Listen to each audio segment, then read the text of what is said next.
আমরা নবীন, আমরা তরুণ, আমরা জাতি, ভবিষ্যৎ দেশ ও জাতি সেবাই হবে আমাদের জীবনে আসসালামু আলাইকুম প্রিয় শিক্ষার্থীরা, কেমন আছো সবাই? Majid Jarina foundation school and college কর্তৃক আয়োজিত অনলাইন ক্লাসে আমি ইয়াসমিন আক্তার তোমাদের সবাইকে স্বাগতম জানাচ্ছি। আমরা আজকে পড়ব উৎপাদন ব্যবস্থাপনা ও বিপণন দ্বিতীয় পত্র। আজকের লেকচার হচ্ছে লেকচার নাম্বার 5, যেখানে আমরা এর আগে 4টা লেকচারে প্রথম অধ্যায় ও তৃতীয় অধ্যায়ের কিছু অংশ শেষ করেছি। তো আজকে তারই ধারাবাহিকতায় আমরা তৃতীয় অধ্যায়ের বাকি অংশ পড়ার চেষ্টা করব বা শেষ করার চেষ্টা করব। তাহলে আসো চলো মূল পাঠে চলে যাই। আর এছাড়াও তোমরা আশা করি আমার ক্লাসগুলো সবাই দেখতেছো রেগুলার এবং পড়াশোনা সবাই কন্টিনিউ করতেছো। আমরা এখন পর্যন্ত আশা রাখছি যে আমরা পরীক্ষা আমাদের হবে এবং আমরা খুব ভালোভাবে পরীক্ষাটা অংশ নিতে পারবো। আর তোমাদের যে সংক্ষিপ্ত সিলেবাসটা আছে এটার উপরে কমপক্ষে একটা পরীক্ষা অবশ্যই সরকার নেবে, কারণ এর আগে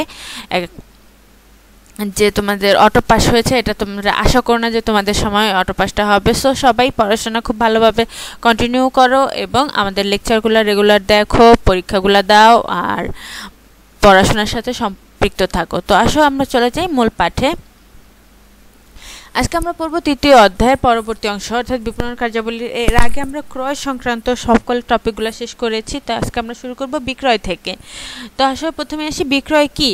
আমরা জানি ক্রয় হচ্ছে ক্রেতার কাছে ক্রয়, বিক্রেতার কাছে বিক্রয়। তার মানে কি ক্রয় আর বিক্রয় অনেকটা একই, বাট ধরন আলাদা। একজনের প্রেক্ষিতে যেটা ক্রয়, অন্যজনের প্রেক্ষিতে সেটাই কি বিক্রয়। তাহলে বিক্রয় সম্পর্কে পিল্লে এন্ড ভাগবতী বলেন, selling means the transfer of ownership of goods to a buyer in exchange of money. অর্থাৎ ক্রেতার কাছে পণ্যের মালিকানা সত্ত্ব ট্রান্সফার করা বা স্থানান্তর করার নামে কি বিক্রয়। অর্থাৎ অর্থের বিনিময়ে যখন কোনো পণ্য বা সেবার মালিকানা সত্ত্ব স্থানান্তর করা হয় বা পরিবর্তন করা হয় বা বিনিময় করা হয় তার নামে কি হবে বিক্রয়। তাহলে আমরা বিক্রয় সম্পর্কে ভালো ধারণা পেলাম। এছাড়া ম্যাকার্থি এন্ড প্যারেল বলেন, selling function involves promoting the product. অর্থাৎ পণ্যের প্রসার কি বিক্রয় কার্যের অন্তর্ভুক্ত। এটা তো গুরুত্বপূর্ণ নয়, এই জন্য আমি ওই সংজ্ঞাটা ব্যবহার করছি, তোমরা ওই সংজ্ঞাটাই ব্যবহার করবা, পিল্লে এন্ড ভাগবতীটা। তাহলে আসলে আমরা পরবর্তী টপিকে চলে যাই। পরবর্তী টপিক হচ্ছে পণ্য বিপণনে বিক্রয়ের গুরুত্ব। অর্থাৎ পণ্যটি বিপণন বা পণ্য বিপণন কার্যের ক্ষেত্রে বিক্রয় কতটা গুরুত্বপূর্ণ ভূমিকা পালন করে। আমরা জানি বিক্রয়ের মাধ্যমে পণ্যের মালিকানা সত্ত্ব স্থানান্তর করা হয়, অর্থাৎ পণ্যটি কী করা হয় বিনিময়ের মাধ্যমে চূড়ান্ত ভোক্তার নিকট পৌঁছায়, যার মাধ্যমে কি বিপণন কার্যক্রম শেষ হয়। তার মানে কি বিপণন কার্যক্রম অনেক গুরুত্বপূর্ণ বা সবচেয়ে গুরুত্বপূর্ণ কাজ বলা হয় কাকে, বিক্রয়কে। আসলে আমরা বিক্রয়ের গুরুত্বগুলো আলোচনা করি। নগদ প্রবাহ সৃষ্টি, মুনাফা সর্বোচ্চকরণ, প্রতিযোগিতা মোকাবেলা, বাজার সম্প্রসারণ, বিনিয়োগ তুলে আনা, বাজার প্রবেশ, উৎপাদন ব্যয় কমানো, সর্বোচ্চ ক্রেতা ভ্যালু দেওয়া, নতুন নতুন শিল্পের স্থাপন, কর্মসংস্থানের সুযোগ সৃষ্টি, ধারাবাহিক উৎপাদন ইত্যাদি। তোমরা এই পয়েন্টসগুলো বাসায় পড়ে নিবে এবং পরীক্ষার সময় আশা করি তোমরা এই পয়েন্টসগুলো সুন্দর পয়েন্টস আকারে লিখবে। যখন তোমাদের কাছে কোয়েশ্চেন আসে যে বিক্রয়ের গুরুত্ব বা বিক্রয় কেন গুরুত্বপূর্ণ, এই ধরনের প্রশ্নগুলো তোমরা দেখা যায় সৃজনশীলের ক্ষেত্রে তোমরা পয়েন্টস খুব কম উল্লেখ করো, কিন্তু পয়েন্টস উল্লেখ করার মাধ্যমে কি হয় বেশি মার্কস তুলে আনা যায়। অর্থাৎ সম্পূর্ণ মার্কসটা তুলে আনার ক্ষেত্রে কি পয়েন্টসগুলো অনেক গুরুত্বপূর্ণ ভূমিকা পালন করে। যখনই তোমরা কোনো প্রশ্ন লিখবে যে ভূমিকা আলোচনা করো বা গুরুত্ব আলোচনা করো বা এটা কেন গুরুত্বপূর্ণ, এই ধরনের প্রশ্নগুলো সবসময় গুরুত্ব নিয়ে আলোচনা করবে এবং গুরুত্বের পয়েন্টসগুলো দিবে। এরপর আমাদের পরবর্তী টপিক সেটা হচ্ছে কি পরিবহন। পরিবহন মানে কি? পরিবহন মানে হচ্ছে পণ্যটা এক জায়গা থেকে অন্য জায়গায় নিয়ে যাওয়া। অর্থাৎ আমরা যখন কোনো মাধ্যম বিভিন্ন ধরনের মাধ্যম ব্যবহার করে এক উৎপাদকের উৎপাদিত পণ্য চূড়ান্ত ভোক্তা বা ক্রেতার নিকট পৌঁছে দেয় তার নামই কি পরিবহন। পরিবহন সম্পর্কে ম্যাকার্থি এন্ড প্যারেল বলেন, transportation is the marketing function of moving goods. অর্থাৎ পরিবহন হচ্ছে কি পরিবহন হলো পণ্য চলাচল সংক্রান্ত বিপণন কাজ। অর্থাৎ পণ্যটা এক স্থান থেকে অন্য স্থানে নিয়ে যাওয়া সংক্রান্ত বিপণন কার্যক্রমটাই কি পরিবহন। এছাড়াও চার্চিল অ্যান্ড পিটার বলেন transportation means moving goods from one point of from the point of production to a location convenient to customer. অর্থাৎ পরিবহন বলতে উৎপাদন স্থান থেকে ভোক্তার সুবিধাজনক স্থানে পণ্য স্থানান্তর করাকেই বোঝায়।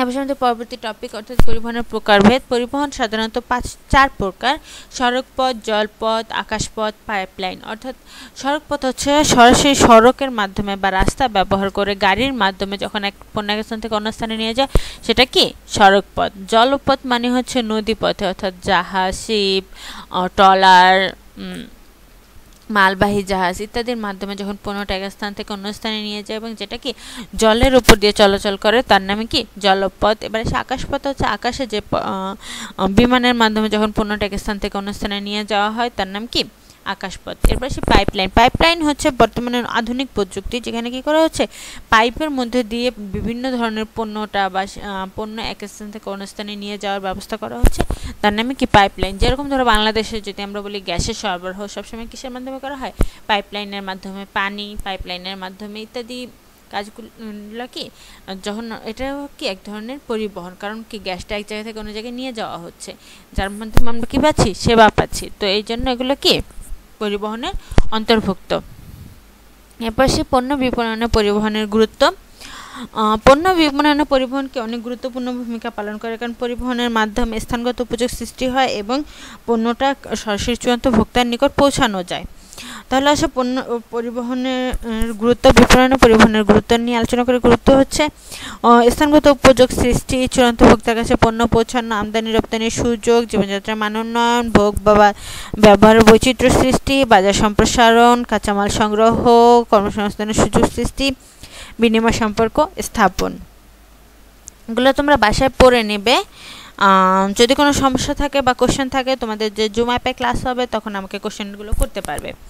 এরপর আমাদের পরবর্তী টপিক সেটা হচ্ছে গুদামজাতকরণ অর্থাৎ পণ্যটা সংরক্ষণ। আমরা জানি গুদামজাতকরণ বলতে কি বোঝায় বিভিন্ন বৈজ্ঞানিক ও রাসায়নিক পদ্ধতি ব্যবহার করে সিজনাল পণ্যগুলোকে পরবর্তী অন্য সময় অর্থাৎ উৎপাদিত পণ্যটা বর্তমানে ব্যবহার না করে যখন এই পণ্যটা উৎপাদন সম্ভব হচ্ছে না তখন এই পণ্য ব্যবহারের জন্য যখন সংরক্ষণ করা হয় তার নামই কি গুদামজাতকরণ। অর্থাৎ পণ্য ব্যবহারের সময় বৃদ্ধির জন্য অর্থাৎ পণ্যটা বর্তমানে ব্যবহার না করে ভবিষ্যতে ব্যবহারের জন্য যে সংরক্ষণ করার পদ্ধতি তার নামই হচ্ছে কি গুদামজাতকরণ। গুদামজাতকরণ সম্পর্কে আমেরিকান মার্কেটিং অ্যাসোসিয়েশন বলেন warehousing is holding goods between time of their production and final sale. অর্থাৎ গুদামজাতকরণ হচ্ছে পণ্যটাকে কি তার উৎপাদনের সময় থেকে বিক্রয়ের সময় পর্যন্ত ধরে রাখা বা সংরক্ষণ করা।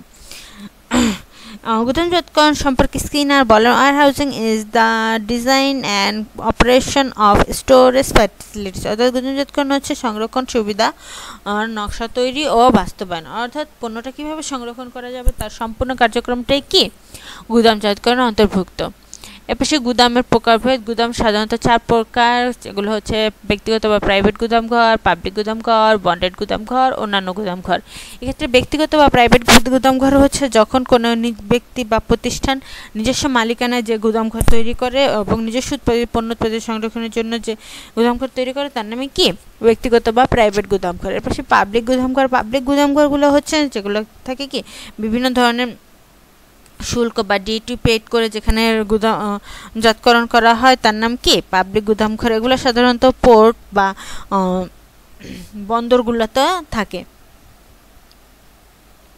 অর্থাৎ এই ধরনের গুদামঘরগুলো কি শুল্ক ডিউটি প্রদানের মাধ্যমে সাধারণ জনগণ কি করে ব্যবহার করে, এগুলো সাধারণত সরকার তৈরি করে থাকে। এর পাশে বন্ডেড গুদামঘর। বন্ডেড গুদামঘর সাধারণত আমদানিকারকগণ ব্যবহার করে থাকেন। এ ধরনের ডিউটি পরিশোধ না করা পর্যন্ত আমদানিকৃত পণ্যগুলোকে এই ধরনের গুদামঘরে সংরক্ষণ করা হয়। অর্থাৎ যখন কোনো আমদানিকারক তার পণ্যটা বিদেশ থেকে বা অন্য দেশ থেকে আনার পরে যদি শুল্ক বা করটার সময় মতো পরিশোধ না করে যতক্ষণ পর্যন্ত সময় মতো পরিশোধ না করা হয় ততক্ষণ পর্যন্ত কী করা হয় বন্ডেড গুদামঘরে ওই পণ্যগুলো রাখা হয়। এই ধরনের গুদামঘর বিমানবন্দর, নদীবন্দর, সমুদ্র বন্দরে কী করা হয় স্থাপন করা হয়। এছাড়াও রয়েছে অন্যান্য গুদামঘর। এগুলো হচ্ছে কোল্ড স্টোরেজ বা হিমাগার, বিশেষ পণ্যের গুদামঘর, প্রাতিষ্ঠানিক গুদামঘর, এগুলো তোমরা বাসায় পড়ে নিও, সমস্যা হবে না। এরপরে আসি পণ্য বিপণন গুদামজাতকরণের গুরুত্ব, অর্থাৎ পণ্য বিপণন গুদামজাতকরণ কতটা গুরুত্বপূর্ণ। এগুলো হচ্ছে গুদামজাতকরণের মাধ্যমে কী করা হচ্ছে, আমরা জানি যে গুদামজাতকরণের মাধ্যমে পণ্যটা সংরক্ষণ করা হয়েছে, তার মানে কি এর মাধ্যমে সময়গত উপযোগ সৃষ্টি হচ্ছে। এছাড়াও পরিমাণ ও গুণগত মান বজায় রাখা, উচ্চ মূল্য প্রাপ্তি, পণ্যের অপচয় কমানো, প্রয়োজনীয় কাঁচামাল সংরক্ষণ, প্রাকৃতিক দুর্যোগ মোকাবেলা, কর্মসংস্থানের সুযোগ সৃষ্টি, ঝুঁকি কমানো। এরপর আমাদের পরবর্তী টপিক, সেটা হচ্ছে প্রমিতকরণ। প্রমিতকরণ বলতে কি বোঝায়? প্রমিতকরণ হচ্ছে এমন একটা পদ্ধতি যেখানে কি করা হচ্ছে, পণ্যের মান বা স্ট্যান্ডার্ড নির্ধারণ করা হচ্ছে, যে কোন ধরনের পণ্য কিভাবে উৎপাদন করা হবে এবং কোন কোন ধরনের পণ্যটা উৎপাদন করা হবে। যেরকম ধরো যখন একজন কৃষক বা একজন ব্যবসায়ী উৎপাদনকারী যখন একটা পণ্য উৎপাদন করে, বা একজন কৃষক যখন একটা পণ্য উৎপাদন করে, সে কী করে, তার ভালো পণ্যটা একটাই করে, বড় বড় পণ্যগুলো আলাদা করে। কৃষিক্ষেত্রে আমি আবার যদি বলি উৎপাদনকারীর ক্ষেত্রে, উৎপাদনকারী কী করে, বিভিন্ন মানের বা বিভিন্ন স্ট্যান্ডার্ডের পণ্য কী করে আলাদা আলাদা করে। যে পদ্ধতিতে এই বিভক্তিকরণটা করা হয় তার নামে কি প্রমিতকরণ। অর্থাৎ প্রমিতকরণে কী করা হচ্ছে, পণ্যের বৈশিষ্ট্যের ভিত্তিতে, পণ্যের মানের ভিত্তিতে পণ্যটাকে বিভিন্ন ভাগে ভাগ করার নামে বা শ্রেণী বিভাগে যে মৌলিক সীমারেখা নির্ধারণ করা হয় তার নামে কি প্রমিতকরণ। প্রমিতকরণ সম্পর্কে ক্লার্ক অ্যান্ড ক্লার্ক বলেন, standardization is the basic limits to classes of products. অর্থাৎ পণ্যটা বিভিন্ন শ্রেণীতে ভাগ করার জন্য যে বেসিক সীমারেখা নির্ধারণ করা হয় তার নামে কি প্রমিতকরণ।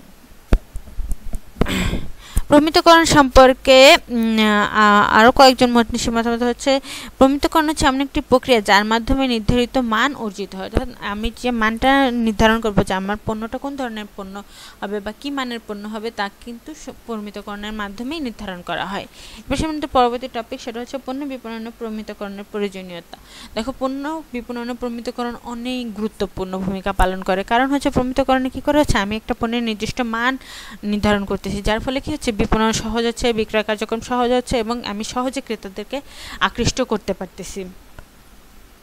তাহলে আসলে প্রয়োজনীয়তাগুলো হচ্ছে কি কি, সহজ বিপণন, অনুকূল মনোভাব সৃষ্টি, বেশি মাত্রায় বিক্রয়, নির্ভুল তথ্য সংগ্রহ, তুলনামূলক বিচার, পণ্যের ঝুঁকি কমানো, ব্যয় কমানো, সহজ মূল্যায়ন, নির্দিষ্ট মান বজায় রাখা, নির্ভরযোগ্যতা বেড়ে যাওয়া, অসৎ কাজ কমানো। এরপর আসি পরবর্তী টপিক, সেটা হচ্ছে পর্যায়িতকরণ। পর্যায়িতকরণ হচ্ছে এমন একটি পদ্ধতি যেখানে কী করা হচ্ছে, প্রমিতকরণের মান অনুযায়ী বিভিন্ন ভাগে পণ্যকে বিভক্ত করা হচ্ছে। অর্থাৎ পর্যায়িতকরণের মাধ্যমে প্রমিতকরণের যে আমি লিমিটগুলো নির্ধারণ করছি, যে আমি এই লিমিটের পণ্য উৎপাদন করব বা এই মানের পণ্য উৎপাদন করব, পর্যায়িতকরণে কী হচ্ছে, ওই মান অনুযায়ী পণ্যগুলোকে বিভিন্ন শ্রেণীতে বিভিন্ন বিভাগে ভাগ করা হচ্ছে। পর্যায়িতকরণ সম্পর্কে ক্লার্ক অ্যান্ড ক্লার্ক বলেন, grading means sorting of goods according to standardisation. অর্থাৎ প্রমিতকরণ অনুযায়ী পণ্যকে বিন্যাস করার নামই কি পর্যায়িতকরণ। এছাড়াও পিল্লাই অ্যান্ড ভাগবতী বলেন, grading means the division of products into classes. অর্থাৎ পণ্যকে বিভিন্ন শ্রেণীতে ভাগ করার নামই কি পর্যায়িতকরণ। তো আজকে এই পর্যন্তই। সবাই ভালো থাকবে, সুস্থ থাকবে, আল্লাহ হাফেজ। আর আগামী ক্লাসে আমরা এই চ্যাপ্টারটা শেষ করে দেব ইনশাল্লাহ। তো সবাই ভালো থাকবে, আল্লাহ হাফেজ।